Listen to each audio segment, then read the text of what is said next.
The year is 2006. I'm halfway through wasting my life doing an English degree, and the Le Mans 24-hour race is a different beast to what we have today. The campsites were wilder, and you still stood a very good chance of having all of your stuff nicked out of your tent on the last night.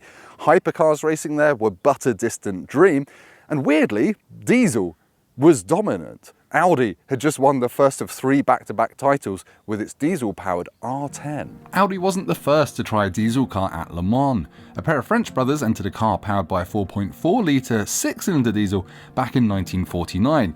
It only had 69 horsepower and didn't finish the race. In 2004, diesel arrived back at Le Mans in the form of a Lola powered by a V10 diesel engine from a Volkswagen Touareg. Audi then took over the mantle of racing dieselness, and they were desperate to find a way to make diesel power sexy and to stop people on piston heads forums calling them oil burners. To cut a long story short, they came up with the Audi R10. It was an open cockpit car powered by a 5.5-litre V12 diesel. It had 650 horsepower and 1,100 Newton meters of torque, fed by injectors doing 23,000 psi. It even had particulate filters, and driver Alan McNish said it was so quiet, all you could hear above 100 miles an hour was the rushing wind around your head, which made it quite hard to judge your downshifts. Audi quickly realised there were loads of benefits to making a diesel-powered Le Mans racer within the rules at the time. For a start, it was so torquey it only needed a 5-speed gearbox, so you could claw back some of the weight of the diesel engine. And secondly, it was so much more efficient, it could do 4 more laps than a petrol-powered equivalent per stint. And that is part of the reason why they were so dominant in the late noughties. Though I should point out, Audi didn't have the coolest name for their diesels. It was a TDI. Peugeot came along in 2010, I think it was, with the FAP. Yeah, they had a FAP at Le Mans, and they did quite well fapping all over Le Mans. I'm such a child. Audi then took a load of drugs and decided it needed to take this Le Mans technology out onto the roads. They made this a completely unrelated to the Le Mans car 6-litre twin-turbo V12 diesel with 500 horsepower and 1,000 Newton meters of torque. It was still crazy, but they just needed a special car to put it in. Oh, come on, Audi. Couldn't you have at least put it in an R8, not a brown Q7? Well, believe it or not, they actually did. It was called the Audi R8 Le Mans concept, and it was essentially a first-generation R8 with bigger air intakes, more aggressive aero, and this very same 6-litre V12 put in behind the seats. Just imagine that. A beautiful, mid-engined, lightweight aluminium chassis sports car with a V12 diesel. Niche, but quite interesting. The bastardized diesel supercar was shown off at the North American International Auto Show in January 2008, where rich people immediately made Audi multi-million-dollar offers for the show car. Like the Q7 here, it had 500 horsepower and 1,000 Newton meters of torque, but this time around it used a manual gearbox and a dry sump system to lower the engine down in the chassis for better handling. Audi said the diesel R8 could hit 62 miles an hour in just 4.2 seconds, and it could get up to more than 190 miles an hour while getting 25 miles per gallon, which were ridiculous figures for 2008. Audi had to upgrade the R8 suspension and brakes to cope with the 300-kilogram mass of that massive engine. And they also had to move the rear bulkhead forward just to be able to fit it in the engine bay. So yes, it wasn't going to be a cheap endeavour. The whole thing weighed 1,860 kilograms, which was loads, especially for the time.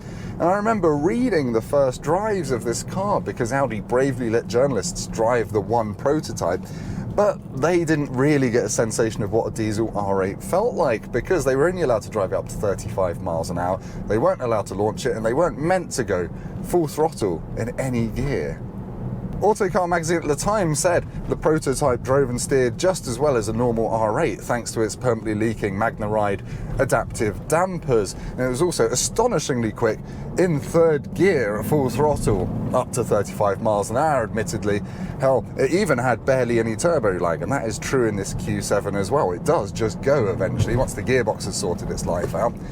Yeah, one thing that was a bit weird on the R8 was it was Euro 6 compliant, years and years ahead of when it had to be, and that makes it one of the first cars to use AdBlue.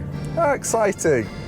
Now, it turned out Audi put those driving restrictions on the journalists because the R8 TDI had a regular Audi A4 manual gearbox, because there was no other gearbox that was small enough to fit and capable of handling 1,000 Newton meters of torque, which was a problem. So the car journalist drove was actually detuned to only 500 Newton meters of torque. Boo. So sadly, we don't really know what a diesel-powered V12 R8 would have been like to drive flat out unleashed. This engine in this Q7, it sounds complicated and smooth, but it doesn't really sound like supercar material, and it's reasonably quick, 5.5 seconds to 60, but this does weigh a ton more at 2.6 tons. I just don't know if it would have been exciting enough for Audi to bother re-engineering the whole of the R8 just to put it in. This car does share one thing with that R8 Le Mans concept other than the engine.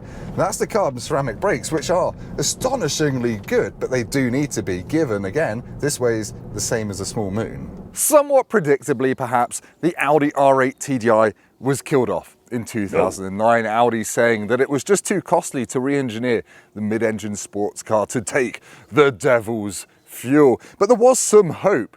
People rumoured that the R8 would eventually get the 4.2 litre diesel V8, but that never happened either.